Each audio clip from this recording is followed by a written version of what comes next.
staying healthy, staying sexy, staying young is what living life is all about. And if you have doctors that have proven treatments that keep people young and healthy so they don't get sick, you want people to know about these treatments and that they exist. This episode is brought to you by Gainswave.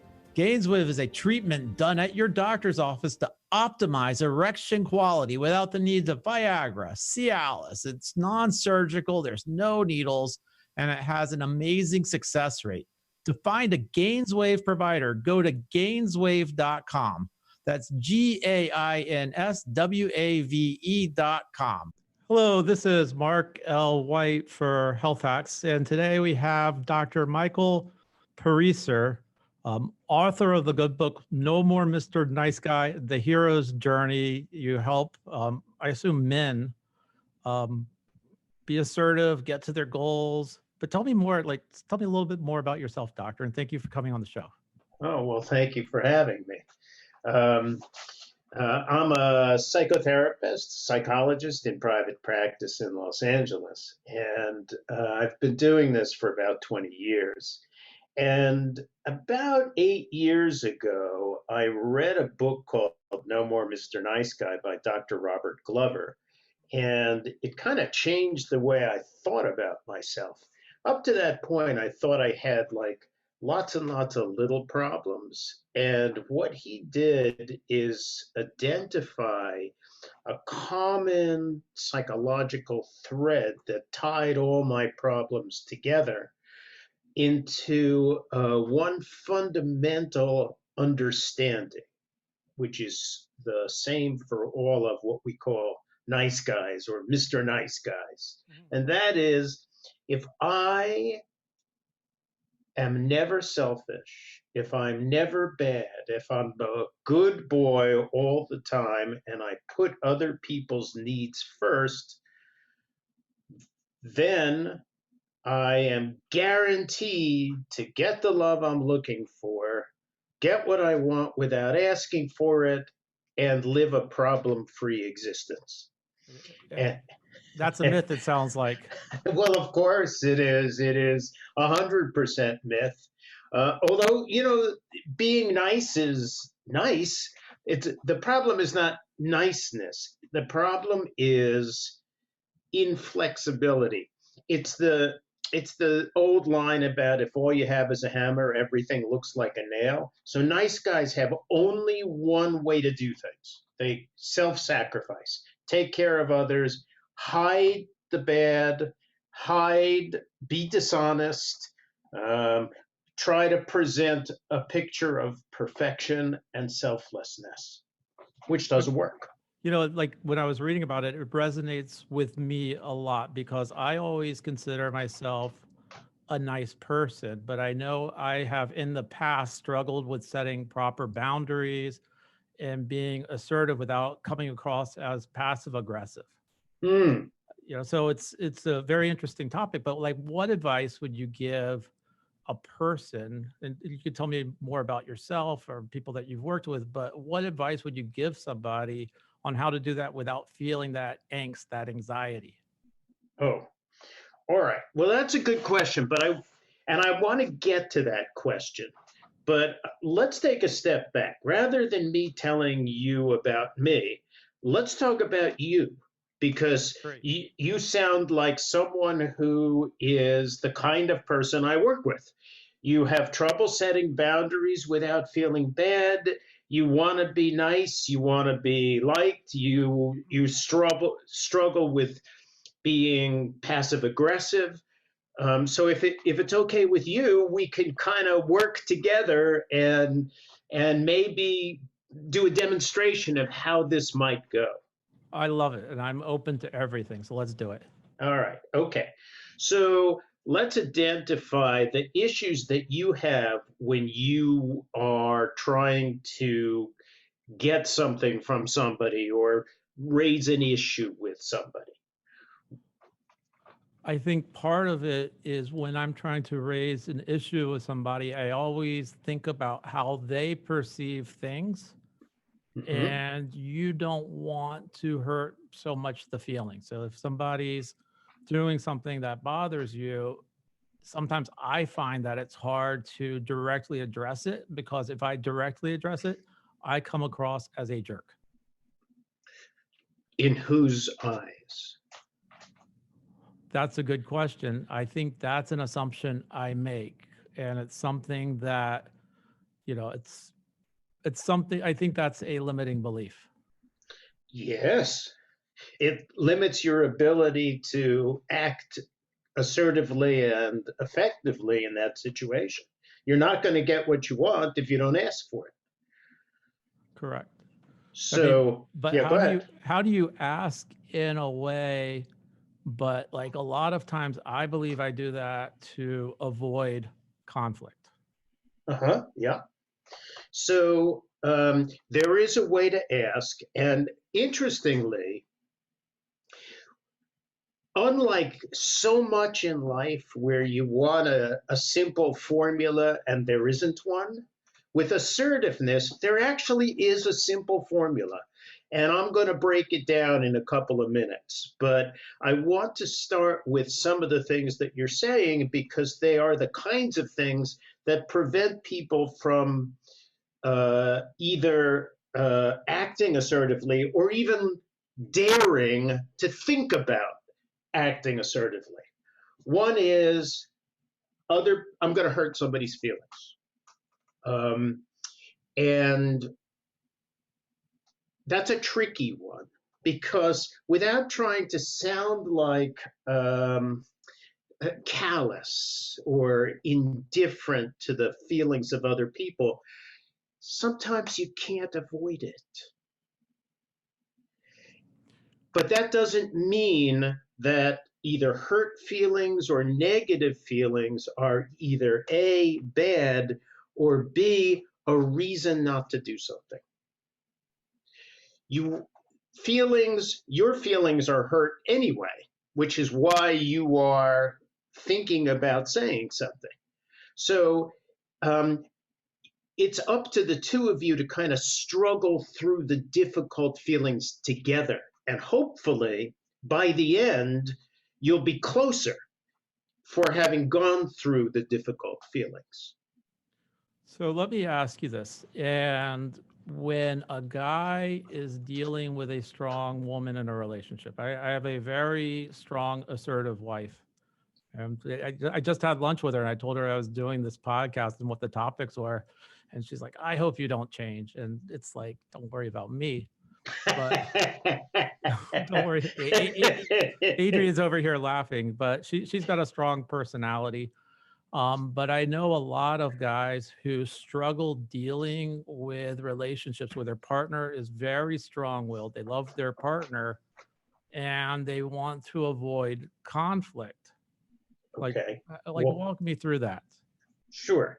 So I'm going to use a different word than conflict for a moment. I don't have a problem with the word conflict, but a lot of people do. The word that also comes up is confrontation. You already have a conflict. If you are, in fact, hurt or struggling with something that your partner or somebody else is doing, you already have a conflict. You actually have several conflicts. You have an interpersonal conflict, and you have an intrapsychic or a personal conflict, which is, or an internal conflict, which is, should I say something? Should I not say something? I want to say something, but I'm scared. I want to change the situation, but I don't want to be a jerk. Like you got conflicts. So you're not avoiding conflict. What you're trying to avoid is an acrimonious confrontation. And the way I think about it is not all confrontations need to be acrimonious. In other words, I actually like the word confront. It's from the Latin meaning con, meaning with, and frontera, meaning to face.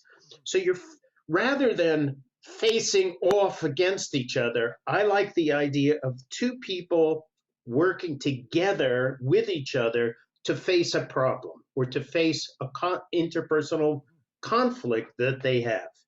And so I try to position any kind of confrontation, any kind of working on this, to be a working together as a team, as a partnership on a joint problem.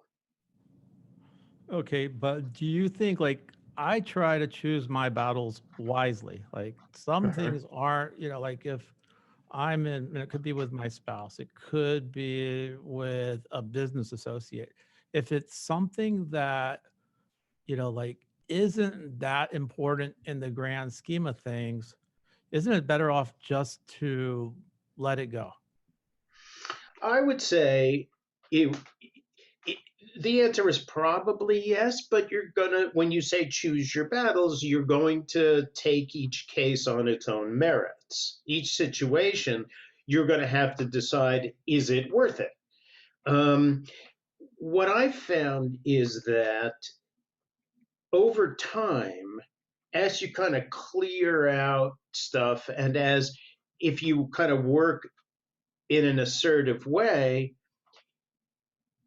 what happens is two things. One is you and your partner or your business partner or your spouse or whoever, and yourself in general, kind of get used to talking in this way. And so it, the kind of interactions happen anyway, and fewer of them are actually battles.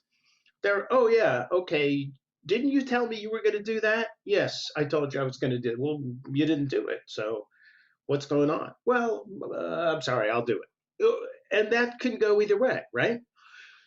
But the other thing is that uh,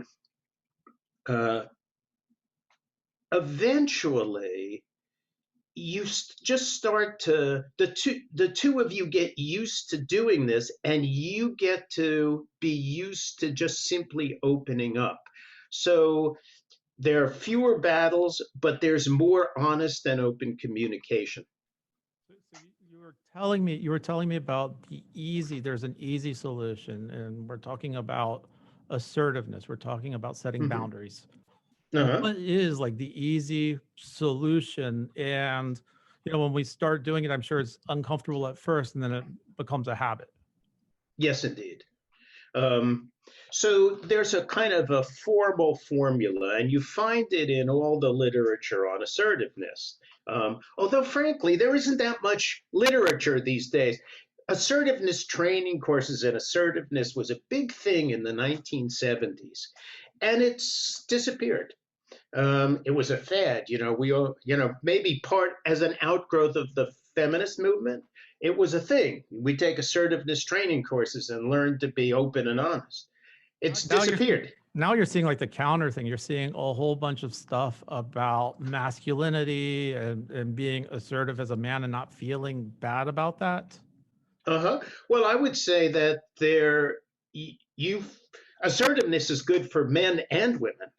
And so I want to say a couple of things. In fact, the best book I read on assertiveness is called Assertiveness Training for Women, or Assertiveness for Women, by a woman by the name of Julie de Acevedo Hanks. And I can't recommend it highly enough. It's a great book.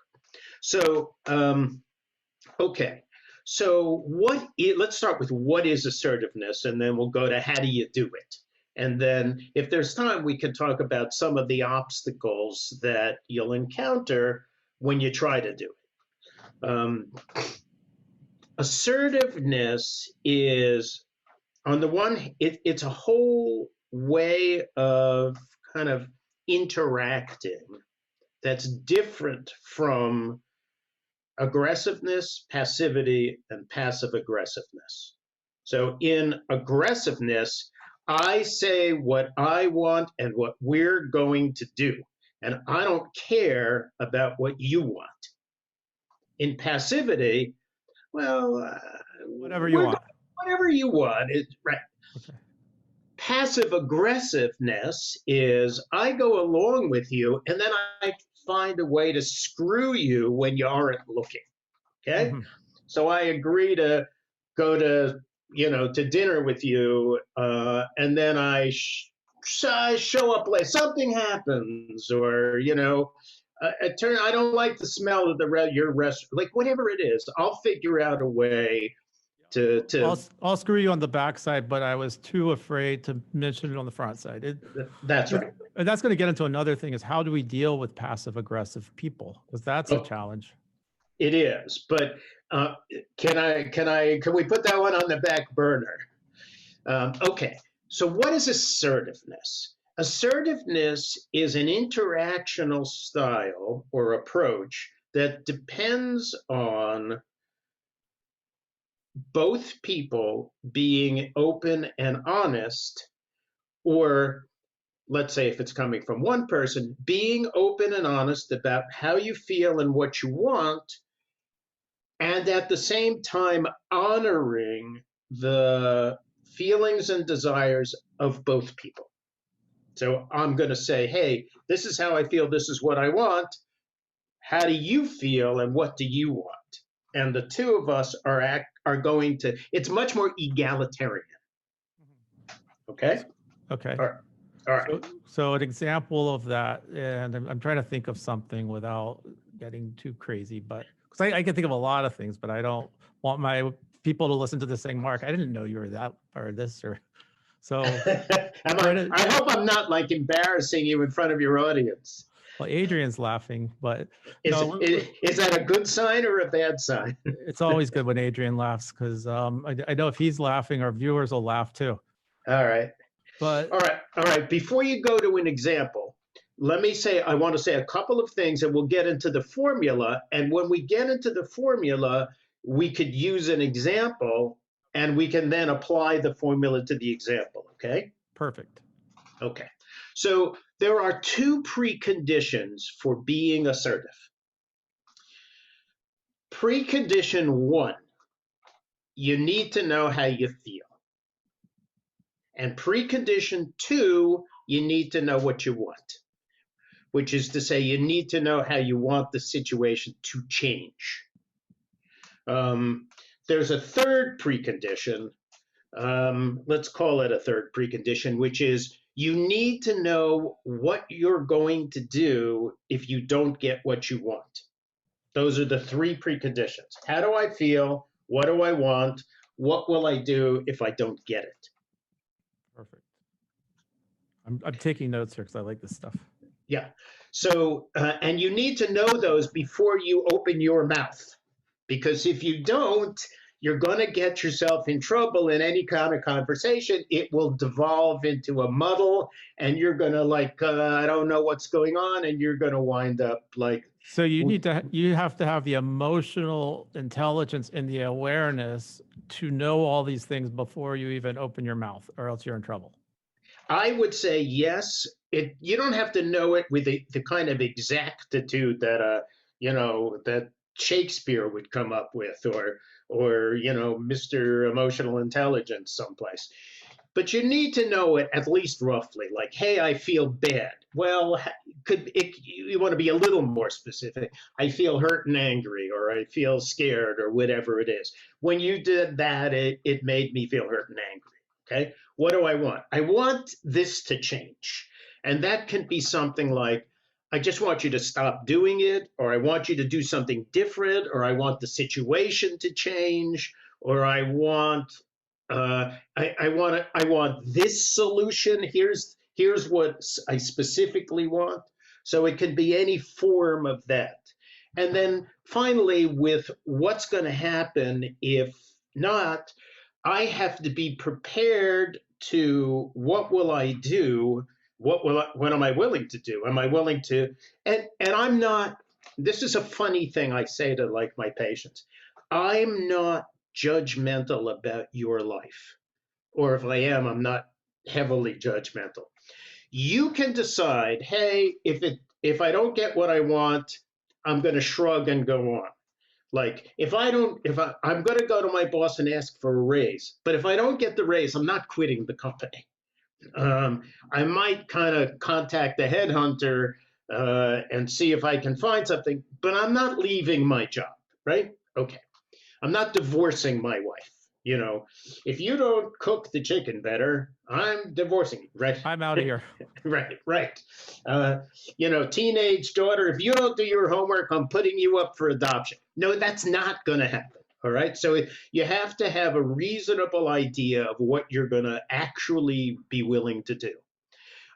There's a variation, which is what I call an environmental consequence. So here's an example. Let's say you're a young guy and you're in your 20s and you have a roommate, and the two of you live together in an apartment that you rent, and you pay the rent and he pays the utilities. But he's a little kind of shaky on paying the utilities on time. So you could say to him, hey, look, if you don't pay the utilities on time, I'm going to have to ask you to leave and get another roommate. That's what I will do. But there's also an environmental consequence, which is if you don't pay the utilities on time, we're both going to be sitting in the dark. Right. So generally speaking, the environmental consequences are easier for people to hear because you're not punishing them. They're not punitive. Right. Okay. So now we can go to the formula. Did you want to jump in here before I? No, I want to get to the formula, and I'm thinking of some examples that I'm going to try all of this with in a few minutes. So, all right, great. I'm preparing my homework, so let's go. Okay, good.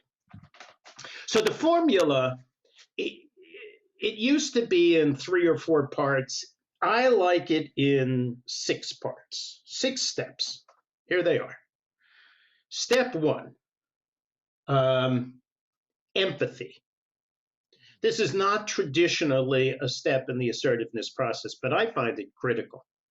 So, and what it is basically saying, hey, other person, darling, I understand that you want this, you feel this, you think this.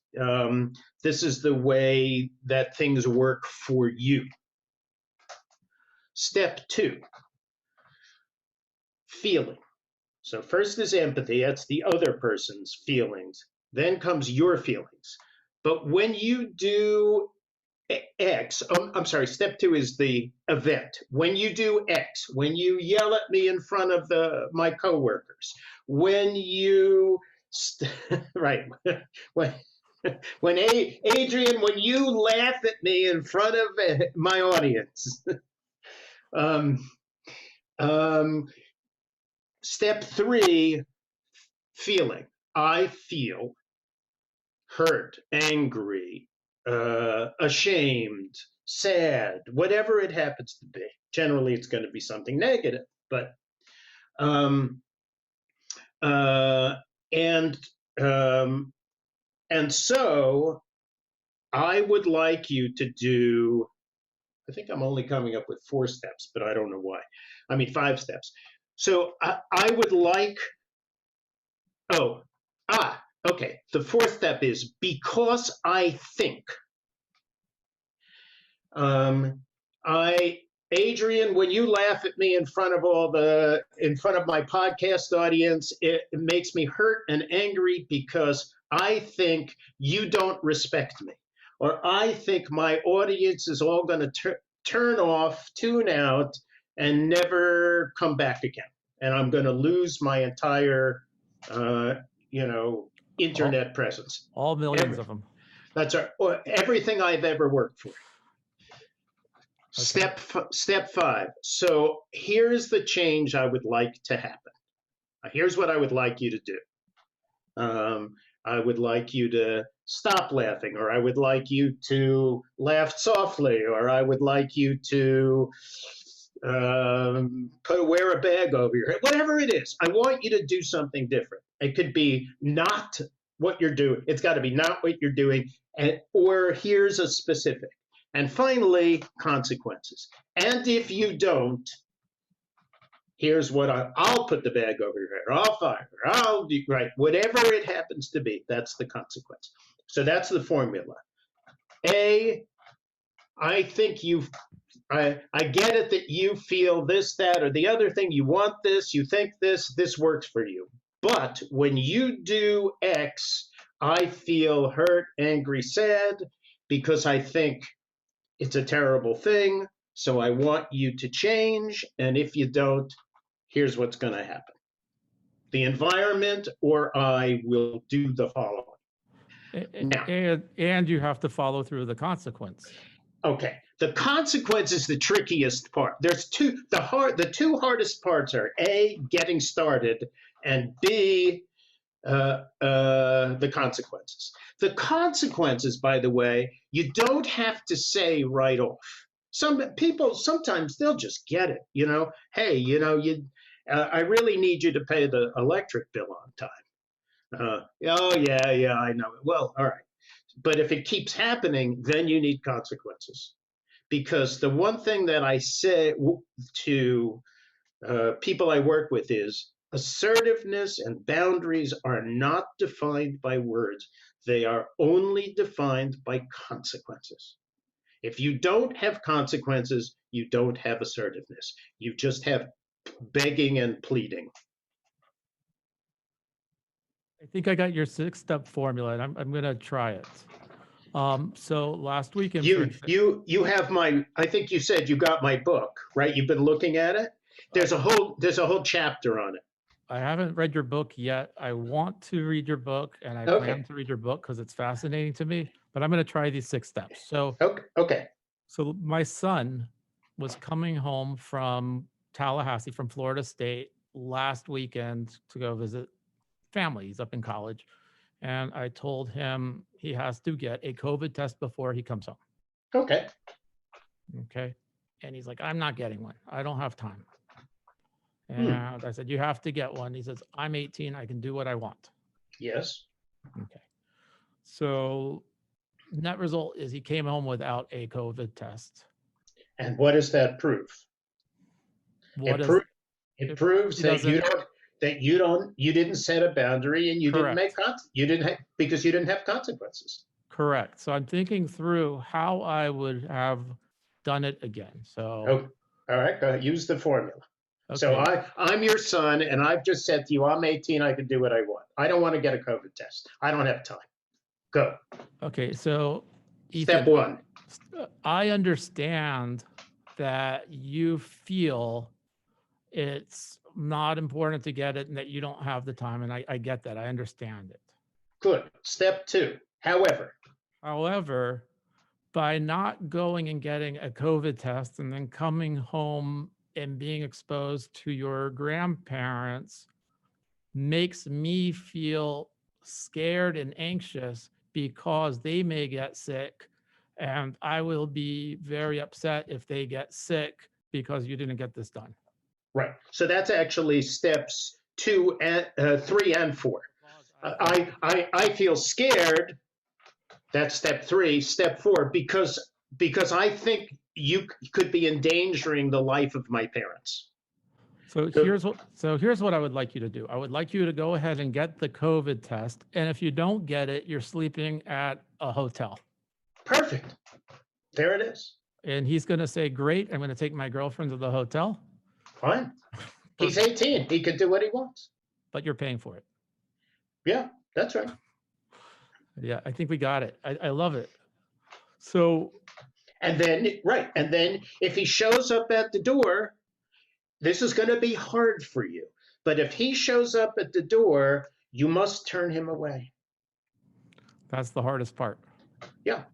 And that's where, so when you're talking about boundaries, and it was hard for me when I was looking at this stuff a few years ago, and I was kind of reflecting on how to make myself a better person. I've always struggled with the concept of boundaries. And if you could just kind of walk me through, I still struggle with what does that mean, boundaries? That's a good question. Obviously, it's one of these vague terms that gets thrown around a lot in self-help and popular psychology literature. But to me, a boundary is that past which I will not go or I will not let you go.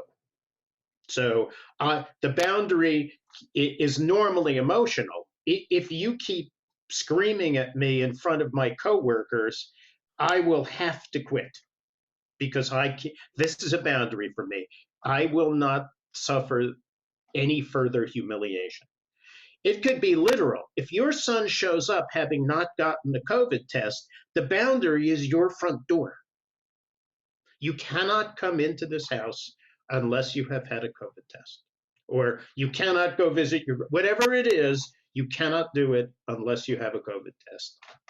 So boundaries are tied really to enforcing consequences, which is the hardest part of the 6-step formula. That's right. Right. The one of the two hardest parts. The other part is getting started.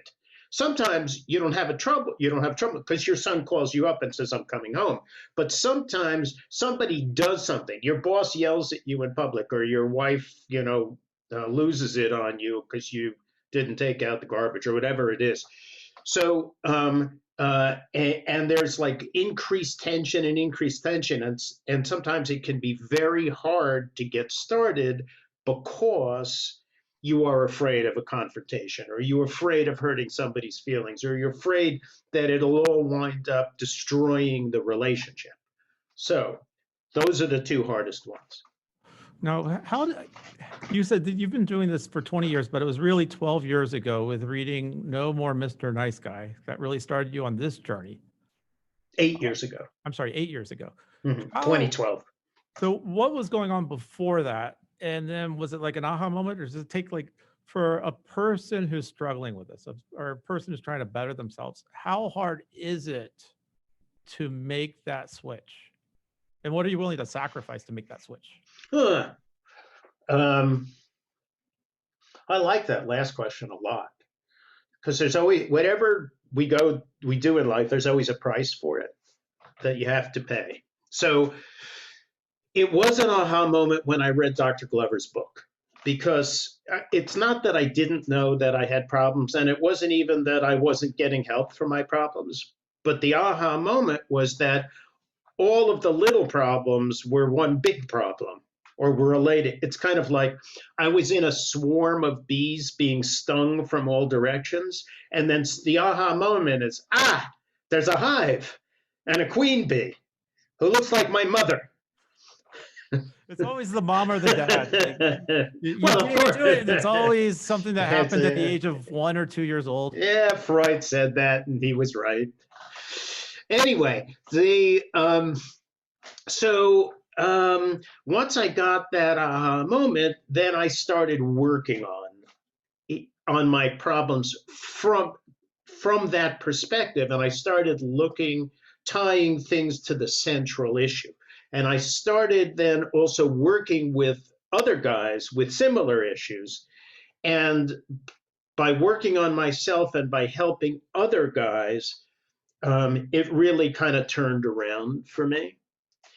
And the price that I paid is, oddly enough, turned out to be no price in the long run. But in the short run, I had to go through what we're talking about today. I was scared. I had to talk to people. I had to learn how to do things in a different way. I had to give up the kind of automatic way I was doing things.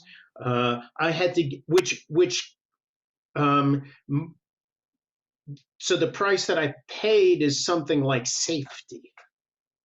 The safety of the sameness, the safety of the automatic knowing how exactly I'm supposed to behave in every circumstance.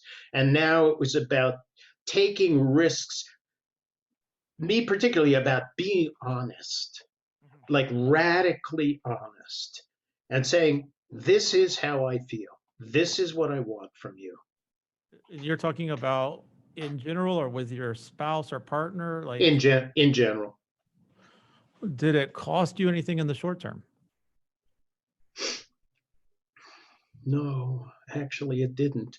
The real cost, I mean, other than the anxiety, the fear, and the breaking out. So there was a period of discomfort and disorientation. That's the short term. Confusion. How do I do this new thing? It's like you're you play tennis or you play golf and you have a particular swing, and then it doesn't really work so well. Your backhand kind of sucks. And so you go and get a coach and and he teaches you something different. Well, you have to like forget what you already know, and then you have to think about it, and it's disorienting, and you're going to hit a lot of balls into the net. But little by little, you start to groove the new swing. Things work a lot better. So the benefit, I would assume, is the end of anxiety, sleeping better, the end of that feeling of discomfort, feeling you're hiding your own self, not being the authentic you. Right. And there's a kind of an adaptive spiral, a recursive effect, which is as I am more honest, my fear for nice guys and lots of people is if I am honest about who I am with you, then you will reject me. And if I'm honest to the world will reject me. If I stop hiding, no one is going to like me, and they're going to, exile me to the jungle, and I'll die. I'll be eaten by, wild animals. So as I take risks and I put out like a little bit of honesty, and I discover that not only do I not get rejected, people respond positively, and I start to do it more and more, that then has the impact of, okay, well, that's not such a bad thing. Maybe I'm not such a terrible person anyway. So the external acceptance starts to lead to self-acceptance, which leads to my being more honest, which leads to better reception, which leads to better self-acceptance. Now, you work with mainly men. Do you work with couples? Tell me more about how you're helping people. Is it one-on-one groups? I know you have the book out. You have a great website. But how do you work with people? Well, for years I've been doing individual therapy. I don't do couples, but I have an associate who does. I do a monthly drop-in workshop, and I'm starting a weekly group, a weekly hero's journey group that's going to be going through a lot of the exercises in my book. And so it'll take somebody who's a kind of a nice guy, and hopefully he'll grow into an honest, self-accepting, open, integrated male. And so that's what I do. I have an associate who does couples, and then and I wrote that book, and now I'm working on another project that could be a book. Maybe it's a podcast, maybe it's a newsletter. That's about solving practical life problems using emotional intelligence. Yeah, so, that's another word you see. It's kind of like the buzzword of the day is EQ and EI. Uh-huh. Yeah. So it's an interesting concept. I find this stuff fascinating, and I can probably talk all day about this. I mean, we can, I bet you have some interesting stories, but like if our viewers listening to this want to get started, I know that they can go to your website. It's drparisertherapy.com. Yeah, drparisertherapy.com. And there's a page called Hero's Journey where there's a link to the book and some information about the group I'm starting. Are you the hero in the book? No. That's just the journey. So the person reading it's the hero, and you're the guide. You're the one who takes them along that journny. I'm Yoda. You're the Yoda. I'm going to read the book. You're Luke Skywalker. Yeah, it's the ultimate story. I think this stuff is great. I think the fear, like thinking through this, the fear we have is the fear of change. I mean, sometimes we get comfortable. And the fear is, well, if I do this, I'm going to lose that relationship. I'm going to lose the relationship with my son. I'm going to lose my wife will leave me. My employees will leave me. And I think getting over that fear is probably the biggest challenge. Yeah. And I think that's what I was saying when I said the two hardest parts. Well, the first one is getting over the fear, and going and being assertive in your life, being honest, being open, being accepting, being self-accepting, and being willing to risk um, kind of, how do I want to say it, struggles, difficulties, complications, complexity that goes along with real, honest, constructive human interaction. Now, if somebody has not read No More Mr. Nice Guy, which I haven't read, would you suggest to people listen to that book first and the hero's journey is the follow-up, or is the hero's journey a good standalone practical guide for getting this done? That's a good question. I do recommend reading No More Mr. Nice Guy first. And it doesn't take long to read. You could read the whole thing in 3 hours, or listen to it on Audible, and it'll take 6 hours. But it's not a difficult book. And it's changed a lot of guys' lives. And I can't say enough about Robert Glover and the book he wrote. And he's a personal friend of mine. As a matter of fact, my book, I said to him, the problem with Robert Glover's book is only one, which is it's not a how-to book. It's more of a here you are book. And everybody goes, that's right. Oh my God. He like nailed me, right? Well, what do I do? What do I do? Right? So I said to him, because he's a friend of mine, I said to him, well, you need to write a workbook to go along with your book.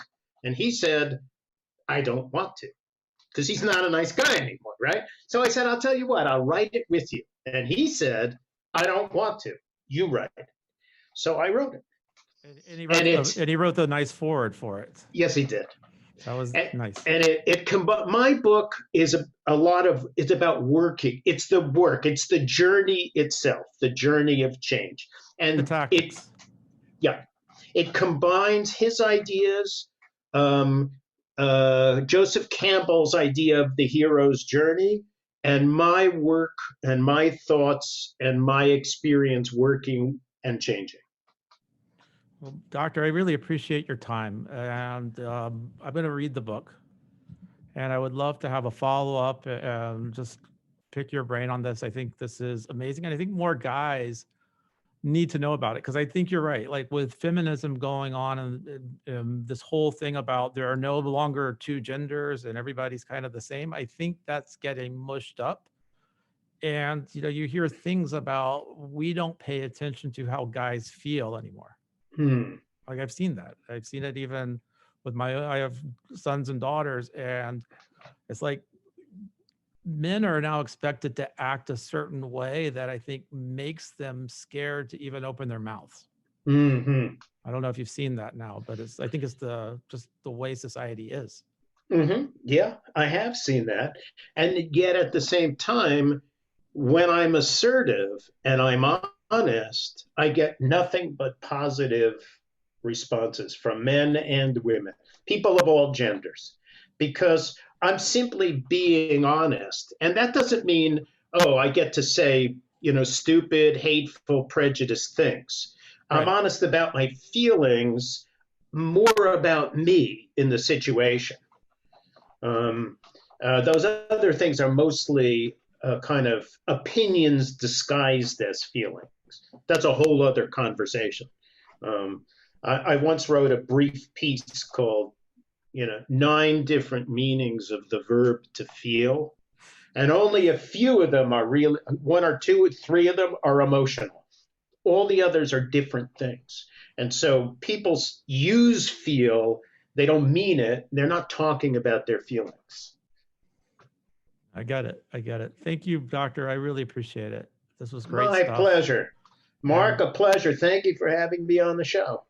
And by all means, do a follow-up. I'm happy to, you can hear, I like to talk. So there you go. They can go and they can download a chapter from your book, correct? I think so, yeah. I mean, if you go to Amazon, I think you could get, the look inside. You could probably download or copy a chapter.